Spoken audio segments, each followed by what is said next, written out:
welcome to episode 19 of Coffee and Co-Read, your source for all things literary, with Kristen and Catherine, where we believe there's nothing better than a hot coffee and an awesome book. Join us for our virtual book club, where we take one book a month and dive into all the drama, adventure, and romance we can find. Hi, Catherine. Hey, Kristen. So, since it's July, it's officially July, which makes it officially summer, I thought we'd talk about our favorite cold coffee beverage, because we are Coffee and Co-Read. So obviously coffee plays a big part of our philosophy. So we already talked hot coffee drinks, so now we're going to talk about cold ones. So what's your go-to? Yeah, well, I guess in the intro I should have said iced coffee instead of hot coffee. Ha ha ha. So if I'm out somewhere and I go to buy a coffee, I will order 3 shots of espresso over ice. So it kind of just ends up being like an iced Americano, but a bit stronger because they just don't run it through multiple times. Mm-hmm. But when I'm home, I still, which is every day because I work from home, I still do go for the hot coffee in the morning. But then if it's warm out in the afternoons, I'll make iced coffee.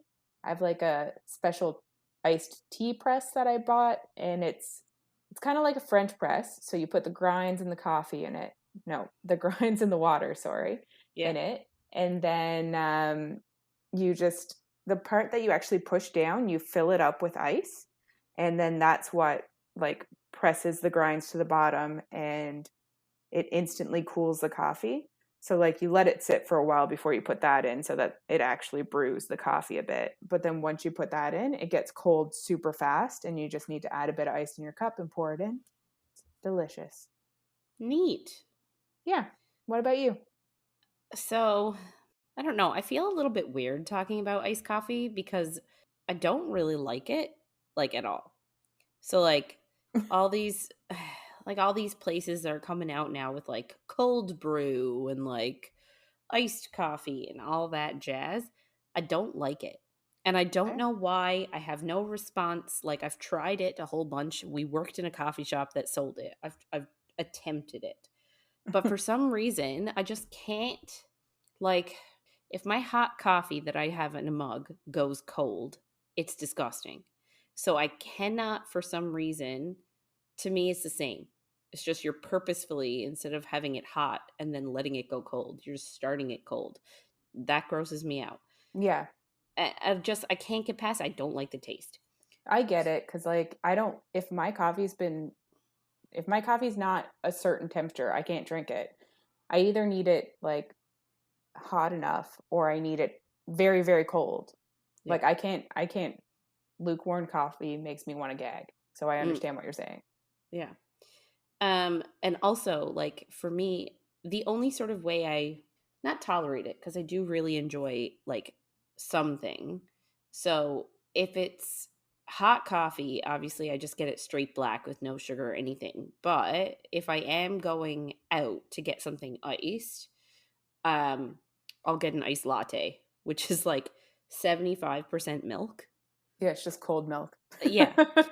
I do get extra shots of espresso in it so that it's more coffee tasting. But for some reason, I can handle flavored lattes a lot better in iced form, and milky coffee. I can handle it in iced form. I can't handle it in hot form. Yeah. And I also I get to the blended coffee beverages every once in a while, right? Mm-hmm. A good old espresso. Good old frappuccino from Starbucks. So I don't often get those. I haven't had one yet this year. But I can drink them, and I do like them. So it's just weird that hot coffee, I don't want it sweet in any way, shape, or form, but iced coffee, yes, I like it. But still, if I'm home, I'll still make hot coffee, and I'll drink it all day. Even on a really hot day, I will continue drinking it inside the house. I probably won't take it outside if it's really hot out, but I'll keep drinking it inside. Yeah. It's just one of my many layers. One of the many layers of my onion is my weirdness around iced coffee. No, that makes sense. I completely understand not liking the taste of cold coffee, and I get it, but I don't know, maybe that's why I go for like such strong iced coffee. It has to be like punch you in the face Mm, coffee yeah. instead of just cold left Yeah. out on the counter for, yeah, I get it. Yeah. Yeah, so just a heads up, we're not a spoiler free zone. Although, like we've said last week, with this book, we're going to try to not spoil anything past this book. So, generally, our podcast isn't spoiler free, but we don't want to ruin this whole series. There's so many books in it. So, we are going to try to keep our comments to this one book, basically, and maybe some vague touches on things Yeah. while we read. Mm-hmm. And as always, things might get a little saucy. Yeah, so this week we are talking chapters 11 to 22 of Throne of Glass by Sarah J. Maas. Last week we met our main character, Celaena Sardothian. She is a infamous, I'll say, assassin who just also happens to be an 18-year-old girl. And she was just retrieved from Endovier salt mines. They're like it's like a prison camp sort of scenario. So she was working there for a year, and the crown prince of Arobynn comes and makes a proposal and asks her to compete in a championship to become the, I guess, royal assassin, which they are fancying up to call her the king's champion. In other words, royal assassin. Yeah. So, Crown Prince Dorian wants her to be his contender. So she goes back to the capital to train for this competition. The very last thing that we read was that Celaena had gotten a tour of the castle. She found a library. She really wanted to use it. She really likes books. And the captain of the royal guard, who is sort of like her watcher, for lack of a better term, Jailer. jailer, yeah, said, "No way. That's the prince's and the king's books. You're not allowed to touch them." So she writes the prince a letter to sort of ask him for use of the library, and he sends her back a reply saying, "Yes, absolutely. And while you're at it, read these books." So he sent her a few of his own personal collection. So that's where we are sort of coming to right now, is we're coming to that next day. Okay. So that day, KL, who is the captain of the Royal Guard, KL wakes her up in the morning, and she's like really cranky and pissed about it. She says she was up till 4 a.m. reading Dorian's books. And like, I just feel like this is peak like bookworm, Yes, right? 100%. Especially when you find a new book that you're really into. Like, you just can't put it down, and then you end up staying awake all night to read it, even knowing, okay, I'll just finish this chapter and then I'll go to Yeah. bed. And then and then you're like, oh shit, like something really good's about to happen. So then you read another one and another one. And it just keeps going. And then you're like, oh shoot, if I don't go to bed now, I'll have like 2 hours sleep.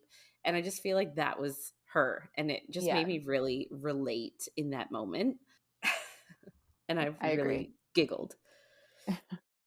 Um, so I guess yesterday during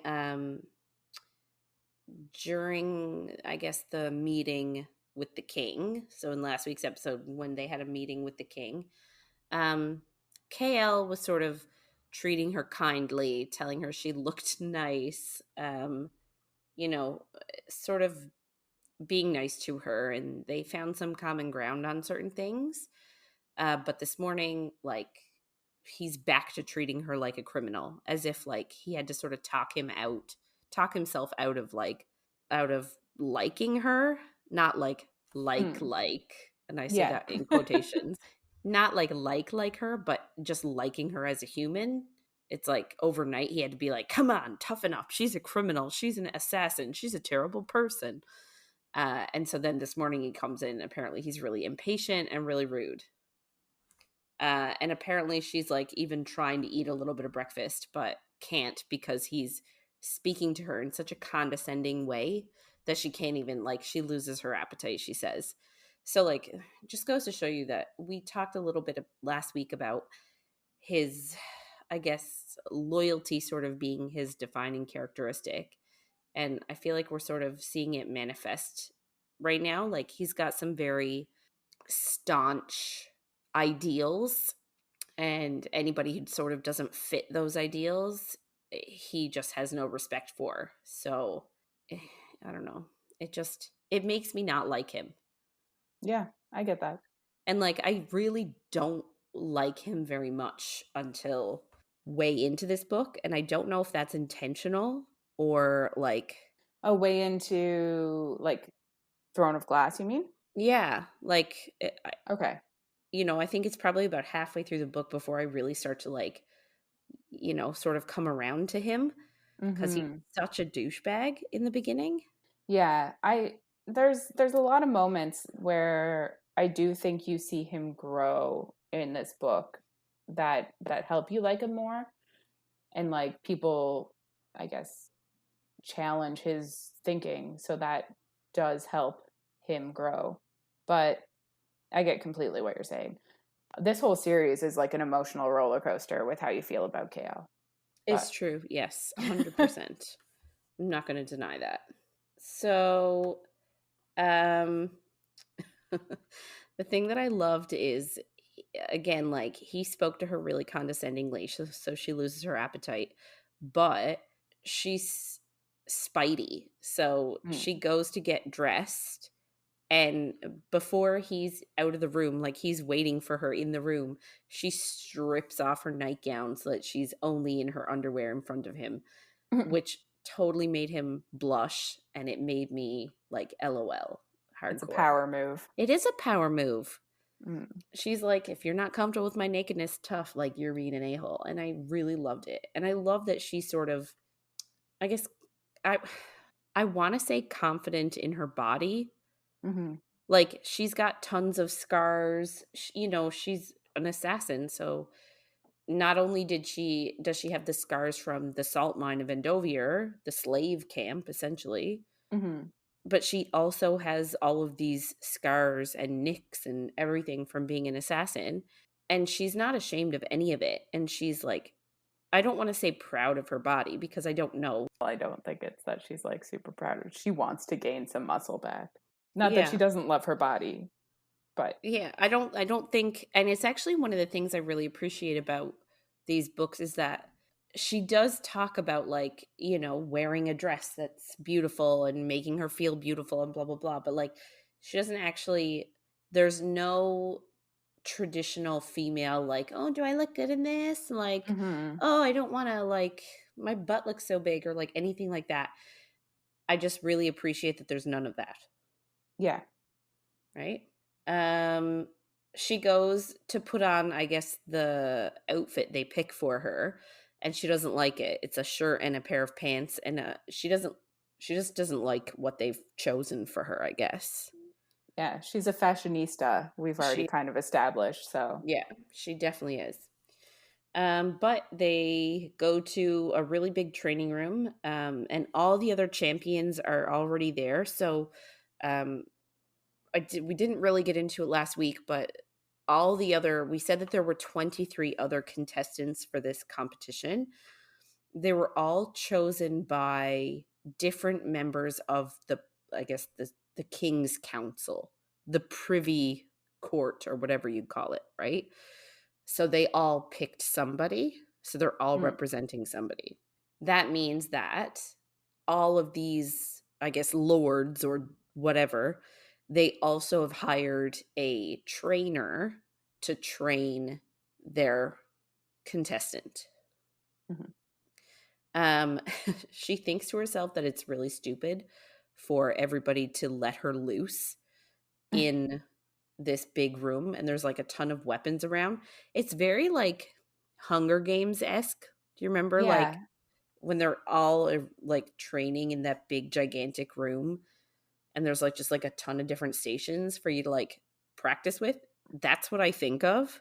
exactly. And then like also to the point of like the advice that Kale gives her and stuff, I'm like, this is very, very Hunger Games. Like, keep your talents to yourself. Yeah.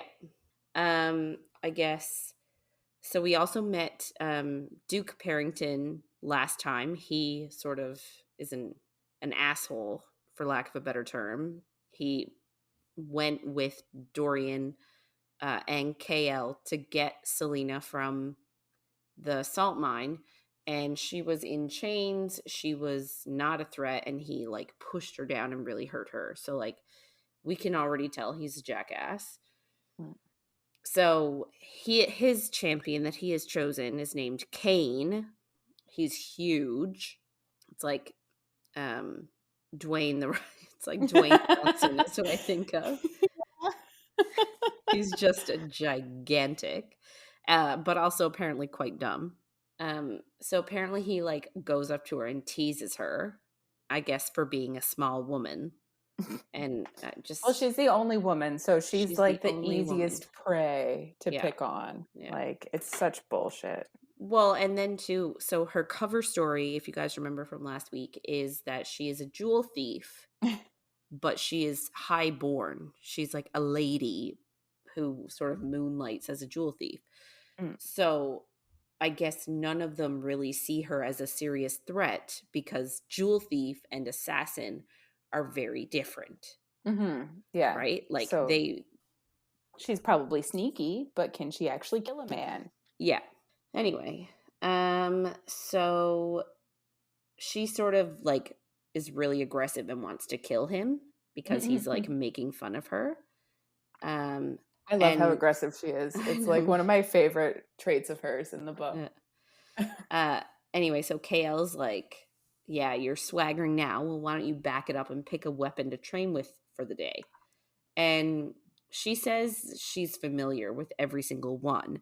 And like, that doesn't surprise me. She was trained by the king of assassins since she was 8 years old. Hmm. So, um, she says I guess so her and KL start sparring with swords. That's her first pick.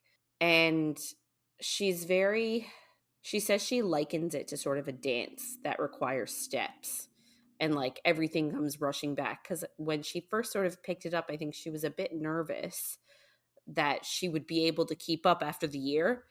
And I sort of feel like it's unfair. She was literally starved, beaten, and kept horribly for a full year. She's obviously too skinny. She's obviously got no muscle mass left.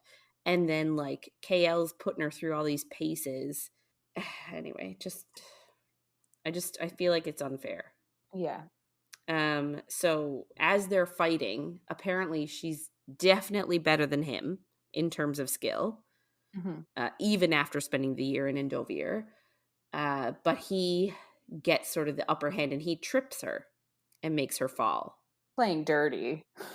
It is, but at the same time, we don't expect everybody to play by the rules in this tournament. So We don't, but we expect him to based on his superiority in every fucking. Yeah. bleh. But yeah, so he gets the upper hand, he trips her, makes her fall, and then he puts his sword to her heart. So she lost. Um, he says that she's good, but some of her moves are undisciplined. And like, I have to wonder, is that because she just fights to kill?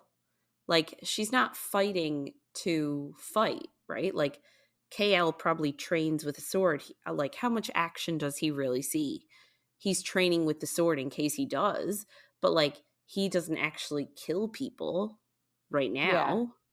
And he Yeah. probably has never been in a battle. He's never, like, he's just had sword practice and like Exactly. duels, we'll say, like practice duels and stuff with other soldiers. So, like, she, however, she's not used to doing it that way. So I feel like I wonder if because she's fighting to kill, her moves are different. And she Mm-hmm. can't use all the same ones because she can't kill him.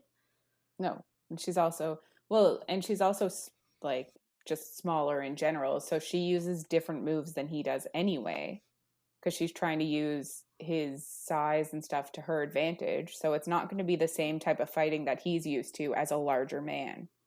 Yeah.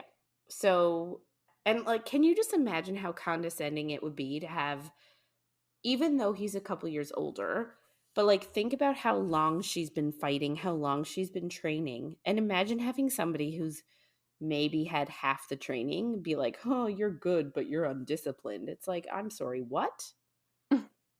I I would be Yeah, livid.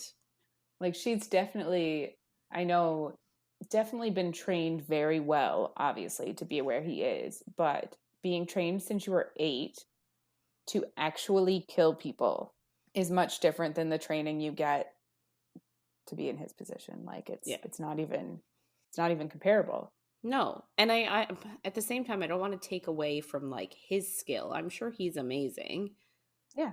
but I don't know. It just hits me the wrong way. Anyway. Yeah. So he tells her to pick a different weapon. So she chooses the hunting daggers next. And she says they're her favorite. So I guess she's sort of hoping to get one up on him for these.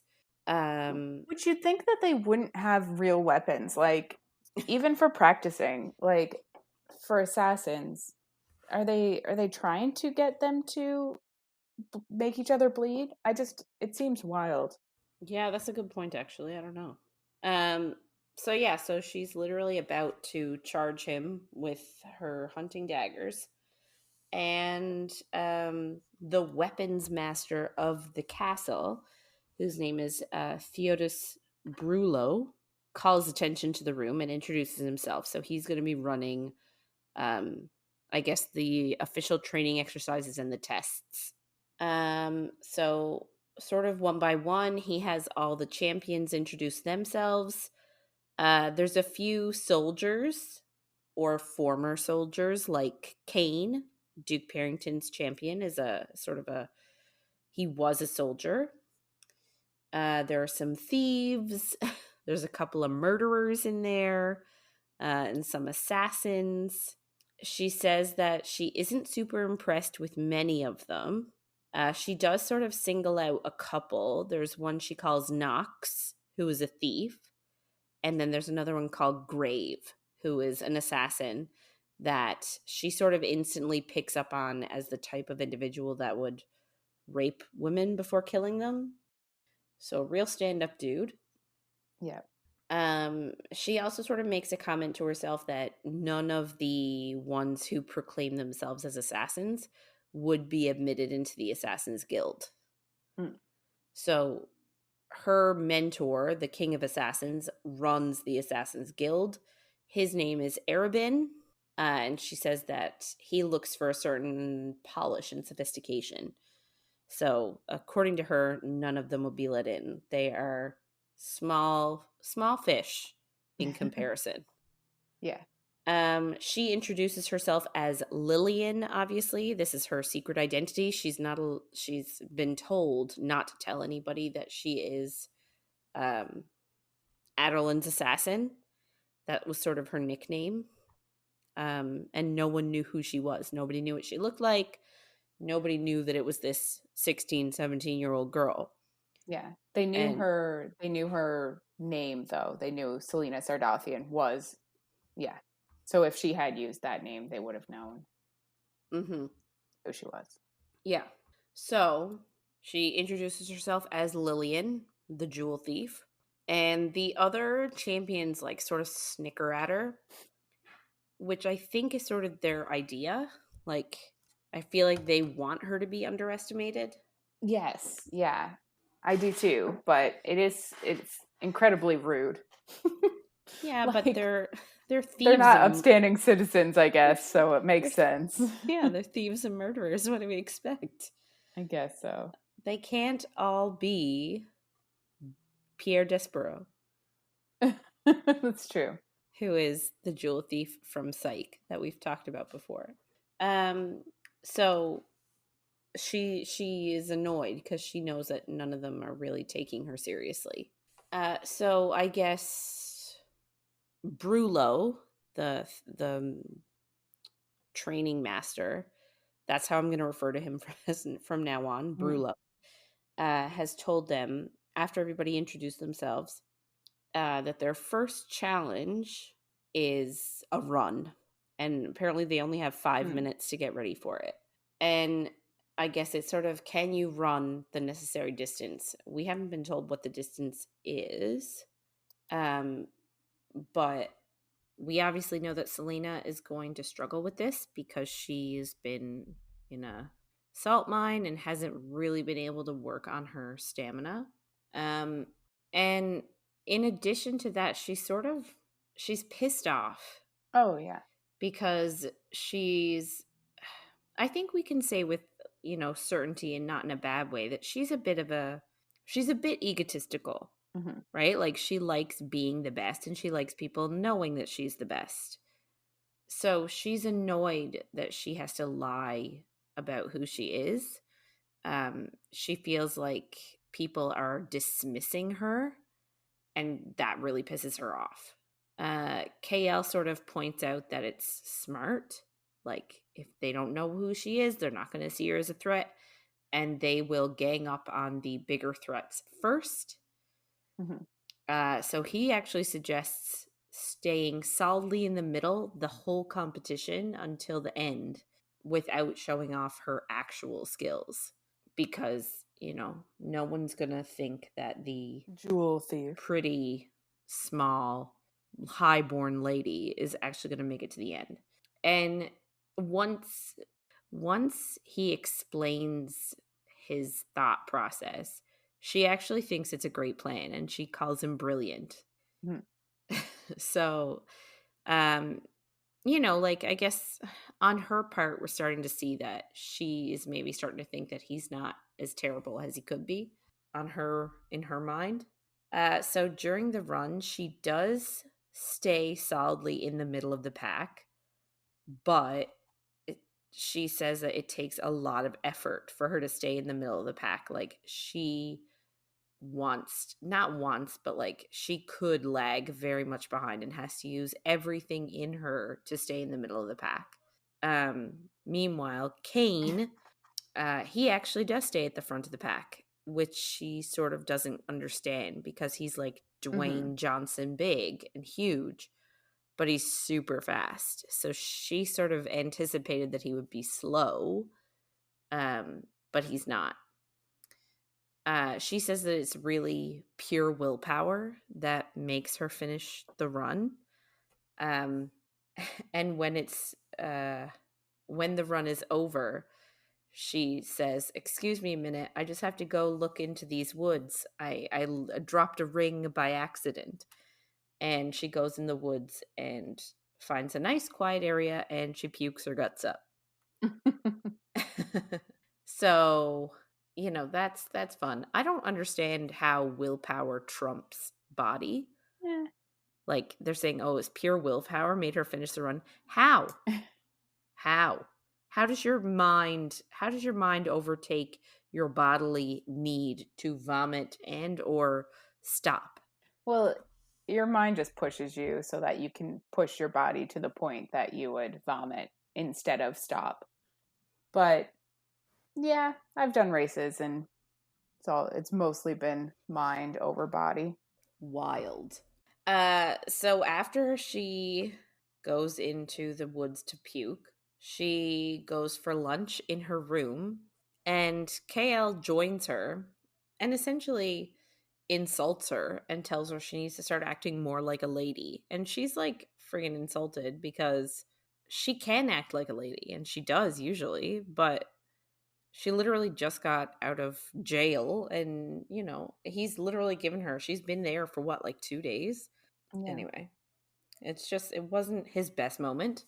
But then Hmm. they end up spending an hour discussing books and other things. So there's obviously a little bit of a connection there between them. And, sort of an easy truce, we'll say for now. The next morning, I guess there's more training. Uh, so KL sort of goes to her room thinking he's going to have to wake her up again, but he finds her already awake and she's doing pull ups in a door frame. So she said that she sort of needed the exercise. And again, he's sort of, Mhm. it's those sorts of things, that dedication, I guess. And even when she was on the run yesterday and she refused to show anybody that she was going to throw up, he noticed, right? And I think he probably noticed even more so that she threw up. It's those things that are going to earn his respect. Mhm. Yeah, I also think it was because he was like, "Oh, she's going to the woods. Is she gonna try to escape?" Like he was being like guard over her, and then he was like, "Oh shit, she's just thrown up. I'll leave her be, I guess." Yeah. So after that day of training, which we sort of skip over, um, she walks the castle with Kale. They have like a stroll together. So they're sort of getting a bit closer with the training and everything like that. They run into the lady Caltaine in the hallway. So Caltaine is officially courting Duke Parrington. We met her last week. She spoke about Celaena as if she were a harlot. So Celaena automatically dislikes her. And she's also secretly after Prince Dorian. So she's a one of those girls that are really like overt and like chasing power instead of love, Hmm. we'll say.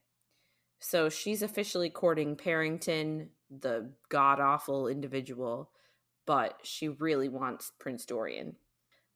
So she's in the hallway with an Ilwe woman. So Ilwe is another country in this land, and introduces her as Her Royal Highness Nehemia of Ilwe. Celaena has heard of Nehemia from Ilwe, from the slaves in Endovir. There's apparently a large population of Ilwe slaves there.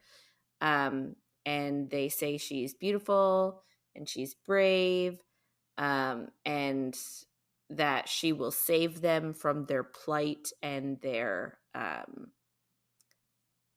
suffering. And apparently she's like the country's only hope. So a lot of pressure put on a young princess. Hmm. uh Celaena sort of greets her by curtsying because she is a princess, and speaks to her in Ilwe. So she speaks to her in her native language. And Nehemia and her guards are all really surprised that she knows their language, and they sort of chat.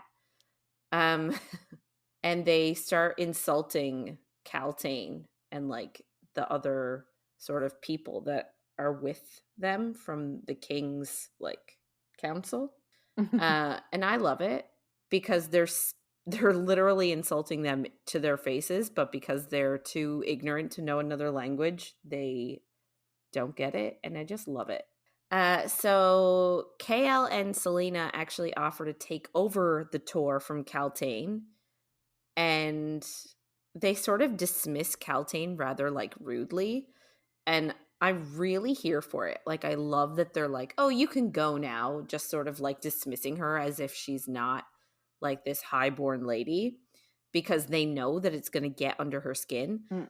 But at the same time, it feels rather unnecessarily antagonistic. Like, she's a bit of a bitch. She's out for Dorian. Like, why are you purposely? I don't know. Like, just feels like they're underestimating her a little bit. Hmm. Like, underestimating what she could do if she's provoked. They sort of, Nehemia and Celaena sort of walk together and they chat, and they chat in Ilwe. And Nehemia asks, how does Celaena know this language? And Celaena, again, she has to keep up appearances Hmm. that she is actually Lillian. She can't let on that she's Celaena and she, knew slaves from Endovir. So she has to like say that no, her name is Lillian. She's a highborn lady from this country. So Nehemia is asking her like, how is it you know Ilwe? And she says, "Oh, I learned it from a friend." And Nehemia asks, "Was this friend a slave?" Mhm. Sort of testing Celaena's philosophies on slaves. And Celaena responds with, she doesn't believe in keeping slaves. Mhm. So that sort of, um, I guess, like, give makes Nehemia respect her a little bit more, Mhm. and sort of like puts a tick in the possible friendship box. Yeah. But it's also super impressive that Selena learned how to speak a language in less than a year. Well, yeah, I agree, but at the same time, like, if you're immersed in it, like, that's the big thing with learning a second language. If you're immersed in it and people around you are speaking it Mm, all the time, then, you are gonna learn it, like, quite quickly, I feel. true. Nehemia sort of gives the reason for her trip. She says she's in Rifthold, which is the name of the capital, um, to learn the language and customs of this land of Aderlin. She says it's to better serve her own country.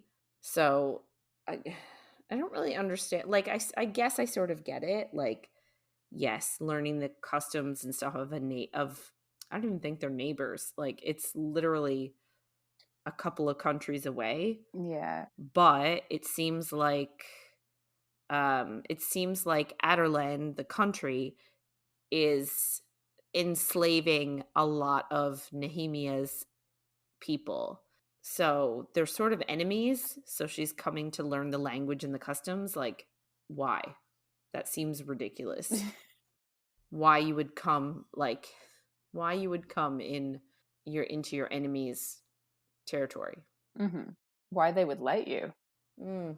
Um, so she also admits that Nehemia is there until her father bids her to return, or if he decides to make her a consort to a man in Rifthold. So, it's sort of interesting. Hmm. Like, my dad could make me a consort. Like, consort, that's not even a wife. Yeah. That's like sexual friend. Yeah, it seems a bit much. I wouldn't want my dad deciding my sexual friends, but, guess it's a bit different. Yeah. So Nehemia also admits that even though, like, she is sort of there to keep her eyes on some potential suitors and men, she has no interest in Prince Dorian. Apparently, he has too much of a wandering eye. So we get a little tidbit about Dorian here. He's a bit of a ladies' man. Yeah. So they just keep talking and discussing other things, like they talk about books and clothes and hunting. Apparently, they seem to get along in an amicable way.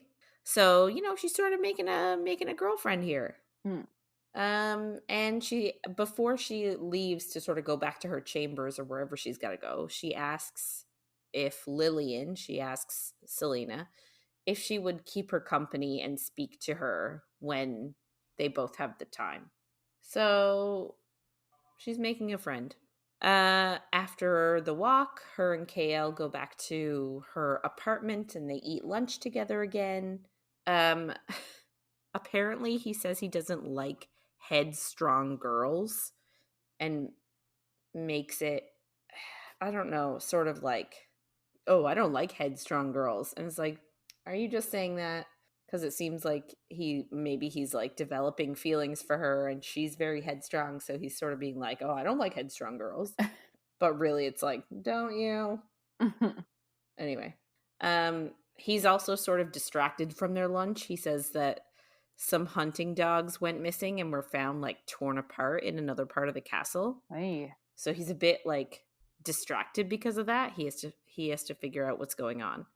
Um, he's sort of thinking that Celaena is, like, arrogant, like, that he thought that she was arrogant and haughty, but that she could also be really kind and clever. But he doesn't like thinking of her as a person. I don't know how I feel about this because I don't, Yeah. I think that's how we're supposed to feel.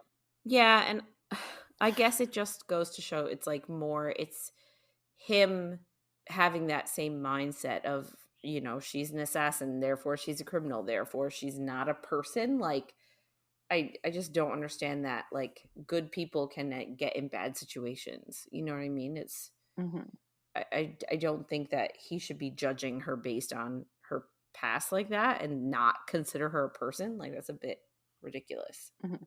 However, nonetheless, they develop a routine over the next few days. She trains in her room. Her and KL eat breakfast together. They go for a run. And apparently, every time they go for a run, she vomited every single time, but went further every time. And then they train in a private room together, and then they have lunch together, and then they train with the rest of the competitors. So essentially, they're spending a heck of a lot of time together. So she keeps her head down in training. Kane does not. Kane is apparently like the big superstar, uh, which obviously pisses her off a little bit, but she has to deal with it. One day, KL didn't meet her for training, and when she went to go train with the other competitors, the other trainers weren't there. The competitors are, but the trainers are not. So she talks to Knox, who was a thief, and Peller, who is an inexperienced young assassin. And they sort of become her, I don't want to say her tribe, but like she's not getting close with anybody. But if she were getting close to people, these are the two she would sort of be closest to. And they sort of tell her that all the trainers are gone because they're dealing with a murder. Apparently, one of the contestants, who was a murderer, who liked to eat the eyes of his victims, was found murdered and torn to ribbons. So, I mean, no great loss. He eats people's eyes before he kills them. So, like, or after, actually. I don't know. I don't know when would be the best. After. Yeah. I oh. Okay. For the victim, after would be Yes. best. But hey, I don't eat eyes on the regular, so I don't know when they're at peak freshness. I don't eat a lot of meat, so I don't know any of these things. What? You don't eyeballs is not on your regular menu? No. Anyway, another competitor whose name is Varen, he's sort of Kane's like right-hand man, like Kane's little buddy, comes up to Celaena and insults her and tells her she's better off on her back. And then he offers to teach her how to be better on her back. Vomit. Just vomit. Yep. Like, and I understand the characters are supposed to be disgusting and hateful, but like, bleh, how disgusting and hateful is that? It just makes you want to tear them apart. Like the bloodthirstiness, I get. So I guess her and Knox sort of hang out a little bit. She teaches him a better stance for throwing knives at a target. And he sort of is like, oh, I think you're going to win this whole thing. So, like, she's making buddies, which is nice. She needs more friends. So, Kale comes to see her later, like, I guess after everything is said and done. And he says he wants to talk to her about books because he's had a super long day. So, like, again, we're getting a development of their relationship here of he's coming to her for comfort where he probably wouldn't have before. So it's just a nice development there for his character. I still don't like him over much in this bit, but that is what it is. um, they talk a little bit though, and she learns a little bit about him. They sort of share a little bit here about themselves with each other. So she learns that Chaol and Dorian grew up together at the castle. He's from an area called Aniel. It's also known as the Silver Lake. So that's his sort of district, we'll say. Apparently, he was supposed to be the lord of the area. and was supposed to serve on the king's council, but he didn't want to spend time in Aniel. He missed Dorian and he missed Rifthold because it's where he grew up. Mm. So I guess in order for him to like be the lord of this area and sort of be on the king's council, he obviously has to live in the area and rule the area. And he just wasn't prepared to do that. Mm-hmm. So the old captain of the guard petitioned to take him as an apprentice, but his dad refused. His dad said no, he's going to be a lord. So he, instead of accepting his responsibility, he abdicated his title to his brother and left for Rifthold the very next day. And he's been there ever since. He then asks about her parents. And he was like, are your parents happy that they have an assassin for a daughter? Which is like, are any parents going to be happy with an assassin for a daughter? I mean, actually, that's a lie. If Celaena was my daughter, I would probably be okay with it because she's the best. But anyway, so he asks about her parents, and we learn that hers are dead. Mm-hmm. They died when she was 8, so we sort of got that because Arobynn, the king of assassins, took her in at 8. So hers died around then, and she sort of doesn't say much more about that part of her life. And he sort of picks up that she doesn't really want to talk about it, so instead he asks about a scar she has on her hand. So she tells him that when she was 12, Arobynn thought that she wasn't as proficient with her left hand as she was with her right hand for sword fighting. So he told her that she had to either break her own hand or he would do it. So she slammed her hand in the doorframe, splitting her hand open and breaking 2 bones. Ugh. Yeah, it's child abuse at its finest. Apparently it took months to heal, so she could only use her left hand for training for ages. It just makes me feel so sorry for her as a child and what she had to deal with. Yeah, definitely. It's just ridiculous. Like, she was a small child. She's still a small child, but like, she was from 8. This is who her parent figure was. Yeah. It's just awful. Yeah. And then Chaol is still, like, after hearing all of this stuff, he's still kind of a piece of shit to her. It's like, this is what she grew up with. Like, since she was 8. Like, Mm-hmm. that is very young. Obviously, you're going to be influenced.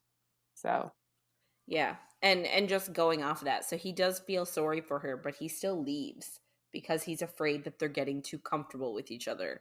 And it's like, you're obviously hearing that she's more of a person, and that's making your like your sort of honor your honor compass waver a little bit. mm. So bleh. um so I guess the next day after they have their little heart to heart, they had their first elimination test. um as I was reading this, it definitely felt competition reality to me. Mm-hmm. Like it felt like one of the like one of the survivor like immunity competitions. Anyway, or immunity challenge. So it was really funny. Mm-hmm. So it was an archery challenge. So they have 5 targets and 5 arrows. The worst aim goes home. KL, like, he really wants her to stay in the middle. So she watches like a bunch of the others have their turn. She says sort of her buddies, Peller, who's the young assassin, didn't do an amazing job. He wasn't great. Knox, the thief that she sort of made friends with, he did really well. So did Grave, who is another assassin. And of course, Kane did awesome. And she sort of said that like archery is one of the very first skills that an assassin learns, and really she could hit every single bullseye if she wanted to. But she didn't, but she still showed more skills than what KL wanted her to. And she sort of said that she wanted to show the other champions she wasn't a joke. And I sort of get that. Like, I understand wanting to stay in the middle of the pack. Like, to me, that it does make sense. But at the same time, like, you don't want everyone to completely underestimate her either. Like, you want to show she's there for a reason, right? Yeah. So yeah, in the end, one of the soldiers was eliminated, one of the faceless, nameless ones that we didn't get to meet. Which is convenient. There's so many people in the tournament, though. How are you really supposed to know? Well, yeah. So now there's what? So we started with 24. Now we're down to 22 because one was eliminated and one was murdered. Mm. So obviously, all the ones that remain nameless are like the red shirts, like the Star Trek red shirts, Yeah, I get it. right? Yeah, love it. They're all cannon fodder, we'll say. Yeah. So the next chapter starts with a run, and Celaena kind of notes that she's been in Rithold for 10 days now, and she's still horribly out of shape. And you're like, as a reader, you're like, yes, of course you're horribly out of shape. 10 days isn't long enough to get over a year of not enough food and slave labor. It's not. Like, what do you expect? Are you sure? But I do get that she's like frustrated. Like she obviously is used to being in peak physical condition. I guess she's also wearing like a light colored shirt, and she notices that Chaol is staring at the scars on her back. And we get a bit of a story on those. So she has 3 long scars, and she tells him that she received them on her first day in Endovir, and he asks what she did to deserve it. And that just like makes you want to punch him in the face, for one. Yep. Like, what a shitty thing to say. Yeah, 100%. Yeah, so I think it's a good look at like how naive Chaol is about like prisoner versus guards, especially in a slave situation where he does think that all of the people there deserve to be there as prisoners, and all of the guards are upstanding citizens like he is. Yeah, I agree though. Like, I feel like you can be a bad person, you can be a thief, or you could be a criminal. That doesn't mean that you deserve to be whipped within an inch of your life. And yeah, I think Kale's view on this is horribly antiquated, I'll say. Like, even knowing they're living in a mystical world with like without magic but that had magic, I think he needs to like step the fuck up. Yeah, I agree. It's a good point. So she like rightfully tells him that no one deserves to get whipped like an animal. And obviously I don't really think animals do either, but that's, just a side. So she got 21 lashes on her first day just for being her. And I kind of think that this can't be like common practice that they whip every new prisoner on their first day. Because if it is, like, most people wouldn't last past their first day. It just seems wild. So she didn't have any friends there, obviously. And she worried that she would bleed out before morning or get an infection and die.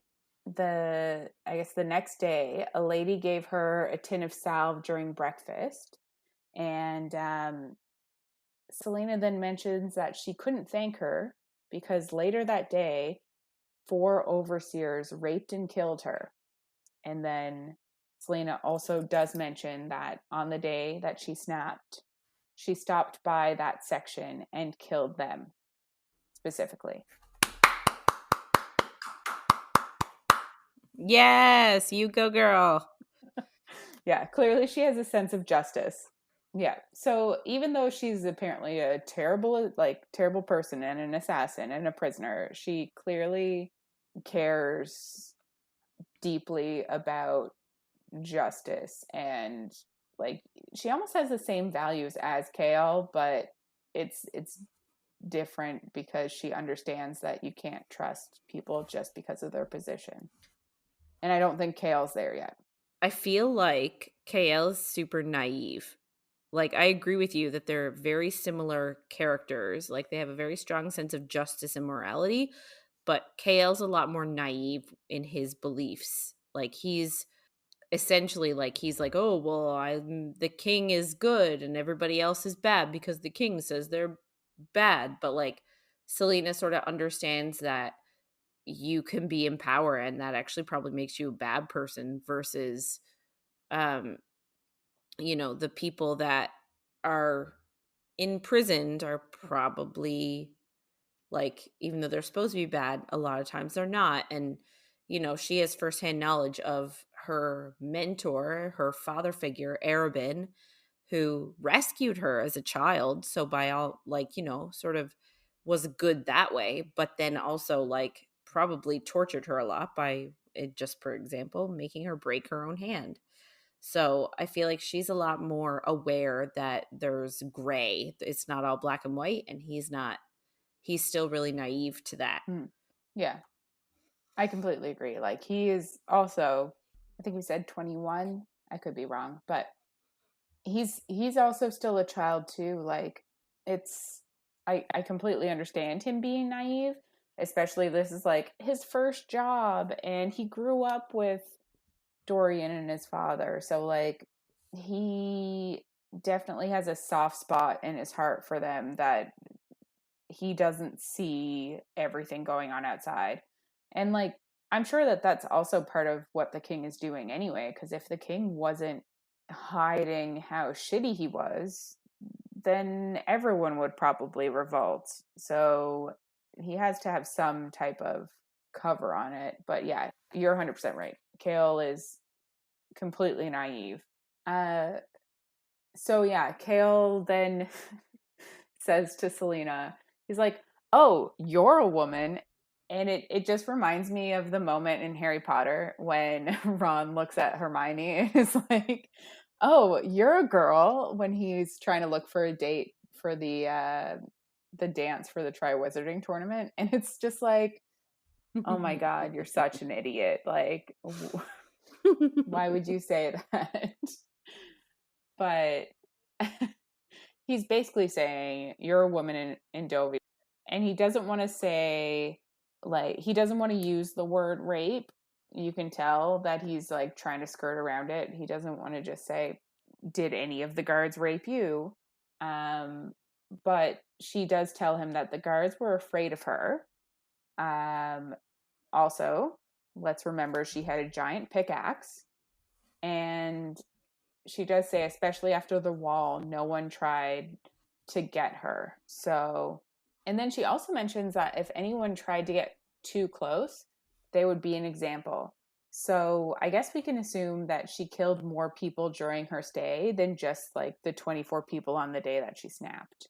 Uh, she kind of thinks to herself that Arobynn may have also bribed the guards to leave her alone, but she doesn't tell Kale that.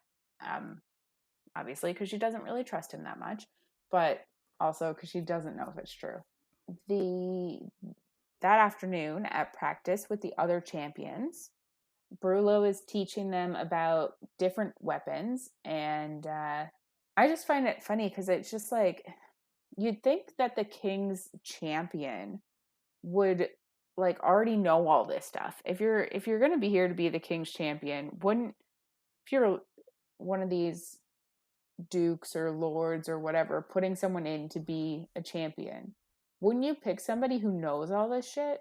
I feel like maybe they're just sort of like testing to see where everyone's skill level is at. Like, yes, you would hope that everybody's, if you want to be the champion, you're familiar with everything. But like, I guess they're sort of anticipating that people have strengths and weaknesses and they're trying to sort of figure out what they are versus being strong at everything like Celaena is. So I don't know. Maybe it's just that Mm, they're testing out to see like whose strengths is what, whose weaknesses are what. yeah, that makes sense. Anyway, but one of the champions pushes over the guard nearest him and makes a run for it. So the champion that ran doesn't even make it to the doors before he gets an arrow through his throat, which sounds awful. Ooh. Um, it's kind of a situation where Knox is near Celaena, and they're both like putting their hands up in the air. They're being as quiet as possible because they know if they spook a guard, they're going to get shot as well. And it's kind of the moment when Knox realizes how real this is. And he says he knows they were serious about not letting them leave, but he actually has immunity from his sponsor. And even if he doesn't win, he won't go to jail. Um, Woo! the champion who like ran and got murdered just then, his name was Sven. And Celaena wonders why he chose to run. Like he could have easily waited until nighttime and slipped away. And she realizes he was like trying to prove a point to the rest of them that dying rather than playing in the King's game was a choice he could make as opposed to just staying there and doing what everybody wanted him to do. He let himself die basically. So I feel like he was making a very clear political statement. Like instead of playing the king's game, he wanted to die.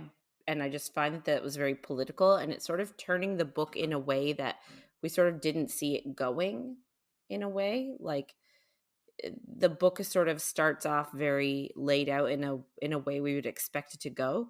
But yeah, I just feel like he chose to make it political, and that changed the way the book was going. Okay, so then we get Dorian's point of view, and he's at court sitting next to his mother, and they're like on their thrones basically. And he's thinking of the dead champions. Um, and he's wondering why his father even wanted to do this tournament at all. It seems like such a silly thing to do and such a distraction. Like, is there a real reason behind it? So Dorian and his mother talk of his younger brother, and then the queen basically plays the mom card of, I'm not getting any younger. When are you going to start having kids? And they talk about like wife material. And his mother, obviously Queen Georgiana is her name, says that she would prefer he marry a princess. But Dorian objects because there are no princesses left. And then she mentions Princess Nehemia, but she also says that she's headstrong and she doesn't really expect Dorian to marry her.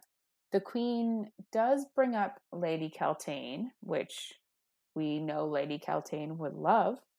And she says how beautiful she is, but that it's a shame that she has an agreement with Duke Parrington. Um, there's a bit where she kind of like talks about marrying for love and how silly that is. And we kind of like get a feeling that Dorian might not think it's that silly, and maybe he does want to marry for love. Yeah, agreed. We can also kind of tell in this scene that Dorian is clearly very bored by court in general, and he also says that it's in his head that it's clear that Celaena and Cain are going to end up being against each other in the end of kind of this battle royale that they're having, which is kind of interesting. I guess her staying in the middle of the pack is like a ruse. Like it's obvious that it's not going well. Like I know he knows better anyway, but I don't know if it's just his confidence in her or what it is, but I don't know. It just seems very confident of him to think that. Yeah. We also get his mother bringing up a lady, Rosamund. Apparently, a year ago, she left Dorian for just a regular guy, which seems kind of wild. Like leaving a prince. Like, why would you do that? I don't know. I feel like that's wild. Because his family is crazy. Like they are straight up crazy. His dad is nuts and his little brother is insane. His mother also gives him a list of names of suitable brides. And we hear in his head, obviously, about a pregnant dog, and he's hoping the litter will be purebred, but apparently the dog tends to escape, so he's worried the pups won't be. So he leaves court, and it's kind of an interesting segue here, where Dorian goes from shit about potential brides with his mother to wandering the hallways and then seeing her. And he's like, there she is. And he watches Celaena train. And I think it's a very much like setting up a romance between the two of them. Yeah, I agree. It does very much look like it. I wonder what his mother would think if he goes to her like with um sort of with Celaena as his bride, be like, "Here, mom, I'm gonna marry this assassin." Uh, yeah, I can't see Celaena being content with being like a princess or a queen. She's an assassin. Yeah, I agree. Like, I can't imagine his mother how she would react to that at all. And his father, for one, would probably kill him. But I don't think I agree. I don't think Celaena would be happy being a princess in this kingdom where the king has taken over everything. Like, it's not something that she would be okay with. And she isn't okay with, but she's just trying to be free now. So it's, it's hard. 100%. Yeah. So Nehemia is with Celaena, and Dorian is kind of shocked that no one is there supervising them, sorry. And he pulls Celaena aside, and there's kind of like, there's a flirty, angsty back and forth, but ultimately, he's there to say, like, this cannot be happening, and she can't have Nehemia there. He tries to tell Nehemia that she has to leave, but he does get duped into sparring with her by using practice swords. And there's like one of those, like, a boy teaching a girl how to do something, like, eye roll moment that Vomit. happens with him and Nehemia, even though, like, we're all sure she knows how. Celaena does think about kissing Dorian and how handsome he is. But then we also hear about her being kissed by Sam, and she says it's been over a year since she lost the assassin she grew up with, and Dorian is the first person she's wanted to kiss since the loss. And I think that that is such a big step for her. Like, we don't in this book know anything about her past, but like, for anybody, obviously, that is a huge step to actually find somebody attractive after such a major loss. We're assuming it's a major loss. I'm assuming it's a major loss. Agreed. Chaol like barges in and breaks it all up and is a complete asshole to her, and she's a bit self-deprecating back to him. So then we get Caltaine's point of view, and the Duke shows up to court to see her, and Caltaine basically tells us in her head that she got invited to court by Parrington after she implied that he, like, what he could get once she was away from her father and no longer chaperoned. Um, so clearly she's kind of told him that she wants to be with him, I guess is the way that she's put it. But she's also, obviously, as we've heard, trying to get Dorian. So she talks to Duke Parrington and tries to get some information from him. She's clearly scheming, and she hears that Dorian has a list of names that are like suitable people to marry. And she then, of course, brings up Lady Lillian and says that she hopes for her sake that she's on it. And as we all know, Lady Lillian is Celaena. And she says that Dorian is in love with Lady Lillian. And the Duke actually gets pissed at this point, and he tells Caltaine that it's impossible, and someday he'll explain to her why Dorian can't be in love with Lady Lillian. So it's probably a good shoot for her ego, I guess, that she doesn't have to worry about this person as a competitor for Dorian, but she doesn't understand why. Yeah. So then we go back to Dorian and Chaol, and they're walking to supper. And we get the starts of some like jealousy, love triangle over Celaena here. We now kind of hear a bit more about the secondary plot line of actual brutal murder. Woo! The Eye Eater is the one that died, and his body was destroyed, innards scooped out, and brain is missing. So that is a lot at Gross. best.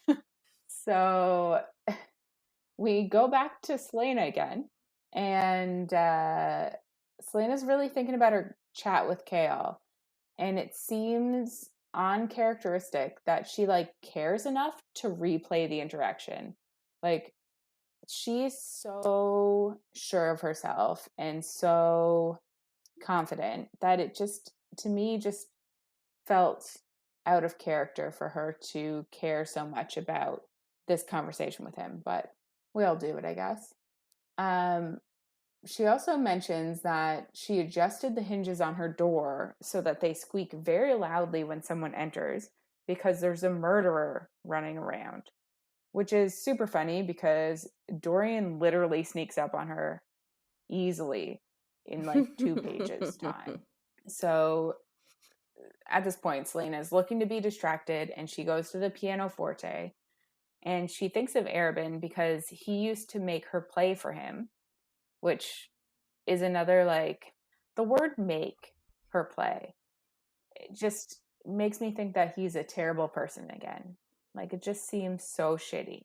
But while she's there, she also thinks of Sam again, and we learn that she was arrested within 2 weeks of him dying and that he died because he was also betrayed. And we kind of get a little clue that she thinks Arobynn could have maybe had something to do with it, but she doesn't want to think about it because clearly he is a father figure in her life. So it's not something that she wants to believe. Celaena does get very into the music while she's playing, and you can kind of tell it's an outlet for her. And arts are very prevalent and important in like Sarah J. Maas's books for her character's mental health. Um yeah, I never even thought of it that way before, but you're right. In A Court of Thorns and Roses, it's art. In this book, it is music. In Crescent City, there's dance. So I never even realized that, but you're right. She does use the arts a lot to help her character sort of um, deal with their struggles. I it's something I love about her is that music is just for her, and she is just so absorbed into it that she doesn't notice anything else that's going on, and I really like that. Mm. I do. I like it, but then I'm also like in this next scene, I'm like, what the hell? Because we get Dorian's point of view, and he snuck up on her, which I just think is kind of like it kind of undermines the writing of the book a bit because we hear of Celaena as this amazing assassin and she gets the best of everybody. But from what we've seen so far, and obviously it's hard because she did spend a year as a slave, but I just feel like it's a bit hard to believe how good she is because we're seeing instances where she's not. It does get better for anybody just reading them the first time, but I just find that such a like I don't know. I've also never been that into music that I wouldn't be aware of my surroundings. So, yeah. So, Dorian had basically just shown up to be like to call Celaena out on being like, you didn't actually want me to come over tonight because she invited him. And then he was like, she's probably doesn't actually mean it, but he's going to take her up on it because he thought she was just talking big, basically. So I think he probably just wanted to like imply that they should sleep together and show that he isn't afraid of her, which like he should be afraid of her. I think he should probably be more afraid of her than he is. Like he knows that she's this huge assassin. But but I feel like the issue is he's very he thinks he's very powerful because he's the prince of Adderland or Adderland, sorry. Mm, He thinks he's like and I don't mean that in a condescending yeah. way, but like I Hmm. feel like he's never met somebody apart from his father. Like he's really never met someone more powerful than he is. And of course they're powerful in different ways, but I feel like this is a mistake for him. Like she's gonna chew him up and eat him alive. Exactly. And like he also, I don't know, you think he'd be a bit worried that she could just kill him. Yeah. There's no real reason for her to, but she just could. Yeah.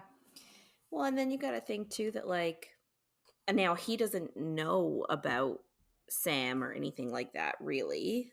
No. Like, so he doesn't know that, she's sort of still grieving for this person that she lost a year ago.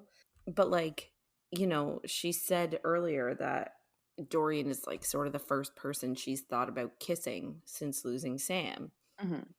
So like, I don't think, uh, even if like they do get together, Hmm. she's not thinking long term. Oh Like my for God. her, Yeah. it's like a rebound. Meanwhile, he's like, I wonder what my mother would think if I picked somebody else to be my wife. Like Yeah. he is going there. He is. And it's like, you can see it, especially in like the last scene that we talked about where his mom was at court telling him who he should marry. And then he was like, I'm going to ignore all that. And then he sees her and it's this whole like beautiful moment. And you're like, holy shit, are these guys actually going to end up together? Because like, she doesn't seem like somebody who can just forgive his father for putting No. her in a slave camp. Like, anyway, it just seems wild. Mm-hmm. Uh, but yeah, so he shows up and they kind of do a bit of like back and forth, a bit flirty, a bit like faux angry. Yeah. But then Dorian kind of, well, he asks her who she was thinking about while she was playing. And you think she's not going to tell him, but she does. And she kind of tells him that it's about Sam. And I think he asked like, were you thinking about a lover? And she's like, yes, his name was Sam. And he gets the was implying that he had died. Yeah. So it's like a very sad sad thing to end on this little flirty banter section. Yeah. It sort of kills it right away, doesn't it? Yeah, and she was obviously in a vulnerable state when he showed up, which is unfortunate because I don't think that that's a state that she likes to be in, No. if we're putting it that way. So like Yeah. I do think um yeah, that she kind of wasn't in the mood for this conversation to be happening. Yeah. So I guess we jump right into maybe the next day, maybe a few days. The timeline here is a bit interesting because like you'll turn a page and it'll go, sometimes it'll jump ahead like to the next day, sometimes it'll be like, and 2 weeks have passed and this has happened. So it's, the book itself is a bit interesting in the way they do it. But we start like halfway through a test in the next chapter, and Celaena's already on a wall and she's miserable. She says that one champion didn't even bother showing up, which is interesting. Like, why wouldn't they? Well, I guess it sort of depends too on like where the champion is coming from because Yeah. we sort of heard that yes, a lot of them are criminals. There are a lot of soldiers and stuff too. So Hmm. maybe one of the soldiers was like, this is not worth it for me and just decided to go back to wherever he Yeah. was soldiering. Yeah. But you'd think that somebody would know that. I don't know. Yeah, Anyway, but they probably don't think the other contestants are important enough to tell. that's true. Yeah. So we get right into what the test is. It's basically climb the castle wall and grab the flag that's 90 feet in the air. The last to finish goes home. So Celaena kind of mentions that the pathway is easy. There's lots of balconies and statues and perches on the main route. But of course, she doesn't take the main route because, well, for one, she's badass. And then for two, she likes showing off, which I appreciate it.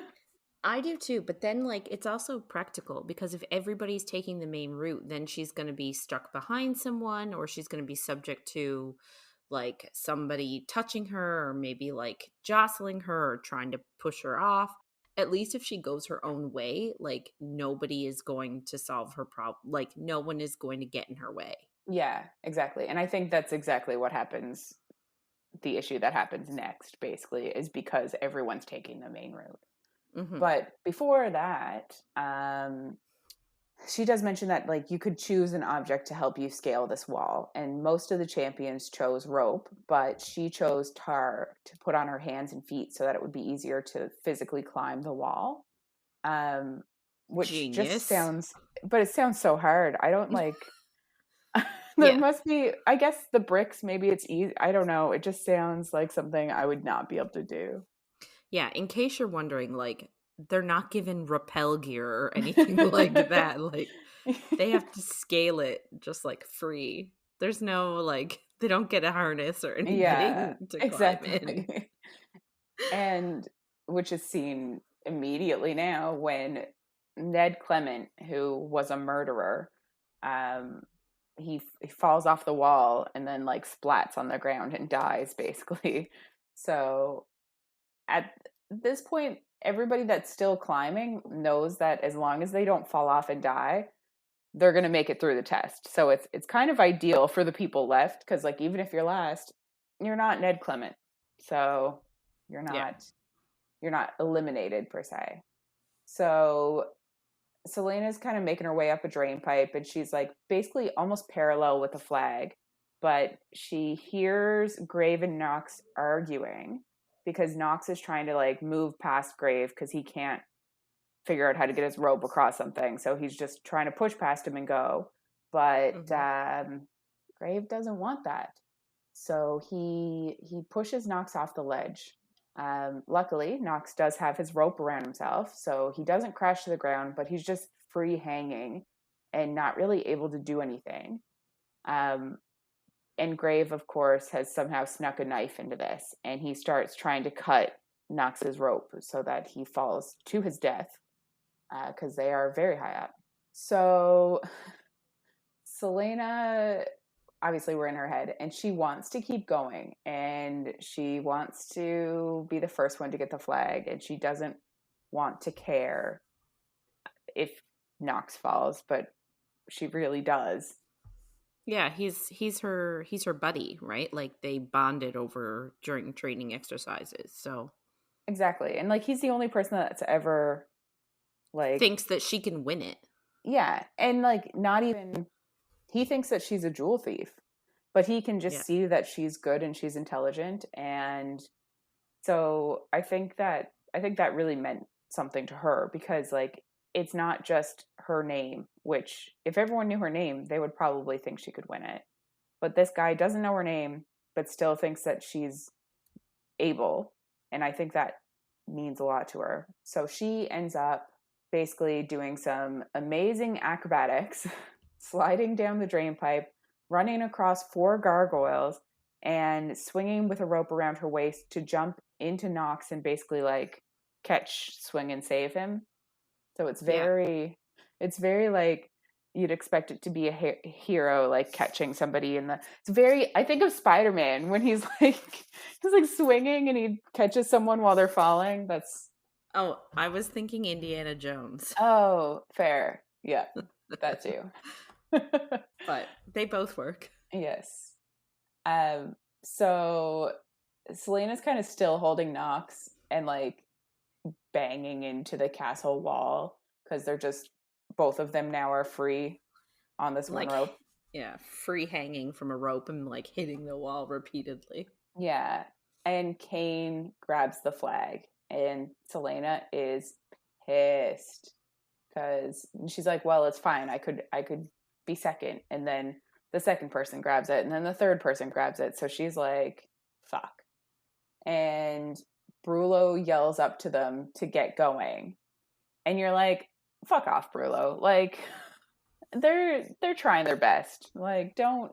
But I also feel like again, I feel like his sort of um thought process is similar to Chaos in Mm, this instance. Like, oh, they're criminals, so yeah. who, No like, honor yeah, among thieves. yeah. So like, oh, she just performed a huge daring rescue. I don't really care because Mm, considering they're both thieves, like they're both better off dead anyway, yeah. Yeah. right? That's true. Like that's the vibe I get. 100%. So then we kind of, I guess, jump to when the test is over. And she did okay. I think she was like, she wasn't last, but only because Nox couldn't climb up the wall faster than her. So she's very much keeping in the center of the pack in the test. And she is annoyed she didn't do better, but like, she saved someone's life. I think that means Should something. count for Yeah, something. Yeah. exactly.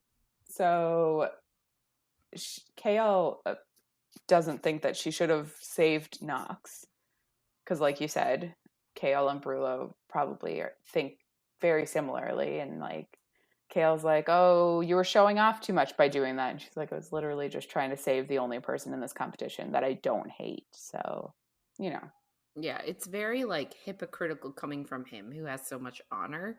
Like yes, that's his, and we've talked about it before, that that's sort of in his mind, that's his defining character trait, is he's mm-hmm. loyal and has honor, but yet like, oh, you shouldn't have saved that guy. He was just going to die. Like, really? I just it ugh. Ned, who died in that task, he was a murderer. I realize that, but you'd think that people would like maybe care a bit more that he died.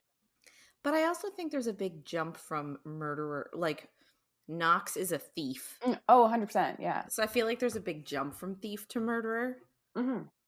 And I also feel like there I feel like the empathy that people have for murderers obviously is quite low, but I also think it depends on the type of murderer you are, right? Yeah. Like if you murdered one person in like the heat of an argument or something like that, I feel like people have more maybe empathy Empathy. for you than say if you're a serial killer who preys on children, right? Yes. Like, you know what I mean? Like there are different levels of empathy for different types of criminals, and Yes. you And know, Knox is at the low end of just yeah. like, he's probably He's a just trying to make a living. Like, yeah.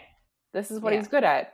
So, yeah, I agree. But it's just, it's just wild that KL is like, you shouldn't have done that because it showed off your talents too much and showed that you're not middle of the pack worthy. And it's like, she was already showing off anyway, climbing up with just her. So, Mhm. anyway, she ends up bringing up Arobynn. And I found this kind of dumb, but Kale's kind of like shocked that Arobynn was her master, which is dumb in my opinion. And then he just says he forgot. Like he knew, but he forgot. And you're like, he knows that she's an insanely famous assassin. And Arobynn is the king of the assassins. So it just seems like obvious that like she would have been under him, or at least like she talks earlier in the book about the Assassin's Guild. So like clearly she's at least in that, and that has to do with Arobynn. So it just seems like an oversight that he doesn't know it. But I think I'm just being critical on the book because it is the first one, and I don't, as much as we love Sarah J. Maas and she knows where books are going, I don't know if in this book she had everything planned out that she was planning, like going to do in the next ones. Yeah, maybe not.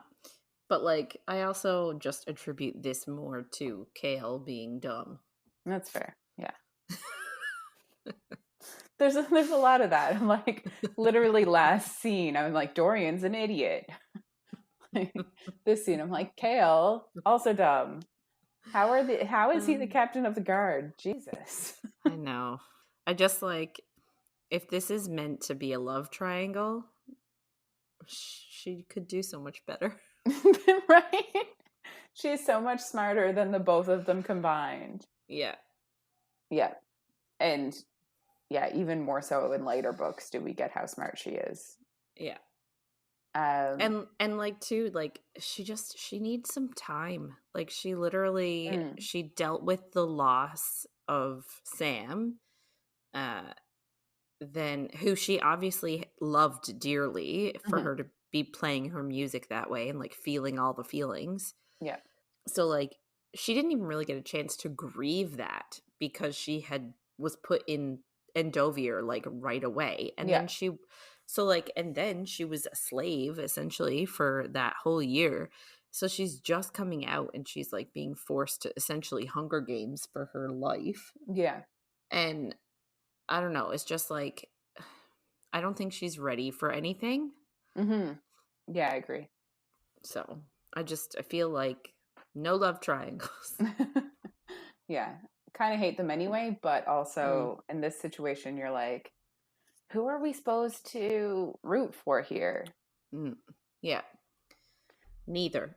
Right? I want her to be a strong, independent woman alone. Who don't need no man. Exactly. So they kind of get to talking about her training because obviously Arobynn is apparently the king of the assassins, and that's like a title, I guess. So she just tells Chaol that she was trained by the best, no expenses spared. And then once she was old enough, basically Arobynn was like, now you need to pay it back. So she also explains that it's the same with courtesans, that they're basically forced to keep working and like their debts are never ending. You're never going to make enough money to pay back what somebody has put into your training and raising you and like clothing you and all that. And like it always gets more expensive. It's like, yeah. So when we say that like she was expected to pay it all back, we mean that. So Arobynn like clothed her, fed her, kept her in his house, and like he clothed her and fed her well. Like she was like, we'll say upper class, and then paid for all these different experts to come in and train her. And then when she turned like 14 or something, he was like, okay, so I took a tally of everything you've done since you were 8, and this is how much you owe me, and now you have to pay it back by assassinating. Yeah. And then like I think it's very similar to like a courtesan situation where like they probably don't get all the money that they should when assassinating. Like Arobynn probably gets some for brokering the deal. It's a terrible system. Yeah. So yeah, so she does say that she did pay it back, which is extremely impressive and a good story on its own. If you want to read Assassin's Blade, you'll get some of that in there. But she does say that Arobynn spent over 500,000 gold coins in 3 hours later that day. So, like, how? Yeah, we don't. You figure out how he spent it in Assassin's Blade, but it's like everything that she paid back, which was her life from 8 until I guess at that point 16 or 16, I guess 16, 17, whatever it was. He just blew it in 3 hours, which is absolutely wild. Yep. So we do hear that the champion who didn't show up for the test was found mauled and murdered, like the other champion that had been murdered. So the guy who eats eyeballs. Yeah, the eye eater. I don't remember who the champion that was killed this time was. I think it was just a soldier. Yeah. I don't think it was it was one of those red shirt guys. It was nobody important. So this is a point where 2 weeks kind of pass and there's two tests that we don't get a lot of information on. One was stealth and one is tracking. And Celaena says that she passed them without drawing attention to herself, basically. She then says that there are no more murders than, I guess, the champion who was killed right before the wall test, the climbing. wall. Yeah. So she does also mention that she's still getting stronger and running further kind of every day, because like obviously she was very worn down. So I think that that's impressive, and I'm happy for her for that at the very least. But this week kind of ends with her finally worrying that getting one of the 4 spots in the duel might kind of be harder than she expected. And that's interesting coming from her, because like she's been so confident up to now, and she's finally kind of like, I guess, realizing that she's not in the best shape that she could be, but also worried that other people could do better. And it is only 4 spots that are going to end up dueling to be the King's champion. So I get where she's coming from, but it's the first moment of doubt that we've gotten from her. And it's literally like 2/5 of the way into the book. So I think that's pretty cool. Yeah. So that wraps it up for this week. If anyone wants to get in touch with us, share your thoughts on anything you've heard in any of our episodes, or just to chat about any books that you think we should read, you can email us at coffeeandcoread@gmail.com. And you can follow us on Twitter, Facebook, and Instagram at Coffee and Co-Read. So next week we'll be doing chapters 23 to 31 of Throne of Glass. So make sure to follow along. And if you're enjoying our little chats, don't forget to follow, rate, and review wherever you find content. Thanks for listening, everybody, and we'll see you on the next page.